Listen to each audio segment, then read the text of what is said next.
Japan आएर के price anxiety depression घरमा लोन बढाइदिएको छु अनि आफ्नो टाउकोमा पढ्नै नपर्ने कुराहरू नि पढिरहेको छु। यतिको यहाँ पढायो भने नेपालमा डक्टर भइसक्थे। अनि बिहान बेलुका काम जा, दिउँसो स्कुल जा, अनि त्यसपछि निन्द्रा पुगे होइन।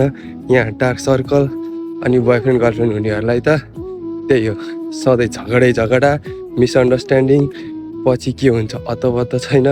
बुढी हुनेहरूको लागि त यहाँनिर अर्को गर्लफ्रेन्ड बनाएर बस्या, यस्तै झन्झट छ जापान आएर।